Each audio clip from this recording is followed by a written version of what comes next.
আসসালামু আলাইকুম। আজকে আপনাদের সাথে শেয়ার করব বেবি টপ সেট কাটিং এবং সেলাইয়ের ভিডিও। প্রথমে আমি প্লাজোটি কাটিং করব। প্লাজোটির জন্য আমি এখানে প্রিন্ট কাপড় নিয়েছি। কাটিং করার জন্য কাপড়টিকে মেলিয়ে নিচ্ছি। এখানে আমার কাপড়টি রয়েছে 2টি ভাঁজে।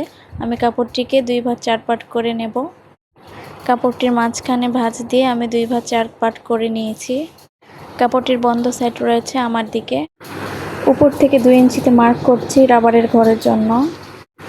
একটা স্কেলের সাহায্যে পুরো দাগটা মিলিয়ে দিচ্ছি। হাইয়ের জন্য 10 ইঞ্চিতে মার্ক করেছি এবং লম্বা নিয়ে নিচ্ছি 15 ইঞ্চি পরিমাণ।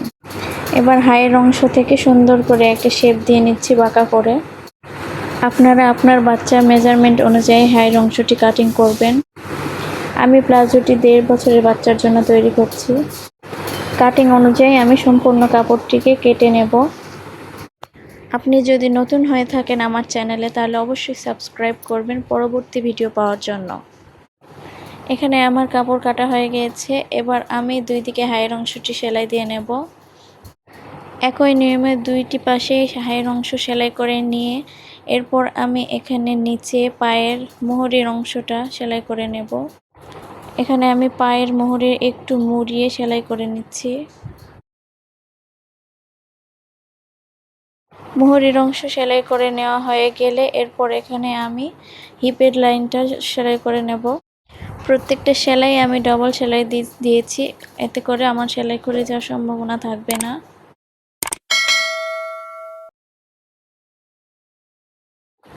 আমি প্লাজোটিতে চিকন রাবার লাগাবো, এজন্য আমি রাবারের ঘরের জন্য একটু মুড়িয়ে 1 ইঞ্চির মতো মুড়িয়ে সেলাই দিয়ে নেব।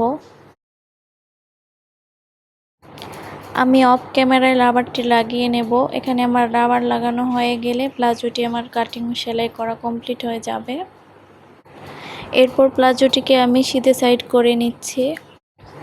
এরকম টপ সেট পরলে বাচ্চাদের আসলে দেখতে অনেক সুন্দর লাগে। এরপর উপরের টপস কাটিং করার জন্য এখানে আমি কাপড় নিয়ে নিয়েছি। কাপড়টিকে আমি মাঝখান দিয়ে ভাঁজে দিয়ে 2 ভাঁজ 4 পাট করে নিয়েছি। এখানে আমি বডির চওড়া নিয়েছি 8 ইঞ্চি পরিমাণ। আর্মহোলের জন্য উপর থেকে 4 ইঞ্চিতে মার্ক করে একটা শেপ দিয়ে নিচ্ছি। এখানে আমি বডির লম্বা নিয়েছি 10 ইঞ্চি পরিমাণ। 10 ইঞ্চিতে একটা মার্ক করে দিচ্ছি। মার্ক অনুযায়ী আমি কাপড়টিকে কেটে নিচ্ছি। এরপর এখানে আমাদের হাতার জন্য কাপড় কাটিং করতে হবে। এখানে আমি হাতার কাপড়টির জন্য লম্বায় 10 ইঞ্চি এবং চওড়ায় 5 ইঞ্চি কাপড়টি কেটে নিচ্ছি। এরপর আমি কাপড়টিকে নিয়ে সেলাই করব। আমি যেভাবে করছি আপনারাও সেভাবে ফলো করবেন, তাহলে অবশ্যই আপনারা এই টপসটা তৈরি করতে পারবেন। অপর পাশটিও আমি সেলাই করে নিচ্ছি। এখানে আমার একটি পার্টের 2টি হাতা লাগিয়েছি। এরপর অপর পার্টের সঙ্গে আমি হাতাটি জয়েন দিয়ে নেব। আমি এখানে বডিটাকে উল্টো সাইডে রেখে সেলাই করে নিচ্ছি। একটা হাতার কাপড় সেলাই করা হয়ে গেলে অপর হাতাটিও সেমভাবে সেলাই করে নেব।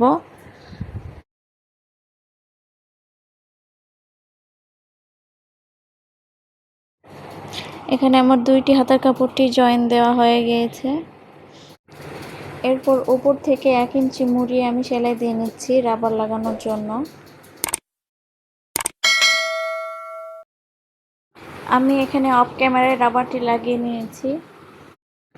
এরপর হাতের অংশটি আমি একটু মুড়িয়ে সেলাই দিয়ে নেব। একই নিয়মে অপর হাতাটিও সেলাই করে নেব। এবার আমি টপসটির বডি জয়েন দিয়ে নেব। এখানে আমার বডি জয়েন দেওয়া কমপ্লিট হয়ে গিয়েছে। এখানে নিচে ঘেরের অংশতে আমি রাবার লাগাবো, এজন্য আমি একটু মুড়িয়ে 1/2 ইঞ্চির মতো জায়গা রেখে সেলাই করে নিচ্ছি। আবার এখানে আমার টপ সেট কাটিং এবং সেলাই করা কমপ্লিট হয়ে গিয়েছে। ভালো লাগলে অবশ্যই লাইক, কমেন্ট, সাবস্ক্রাইব করবেন। ধন্যবাদ।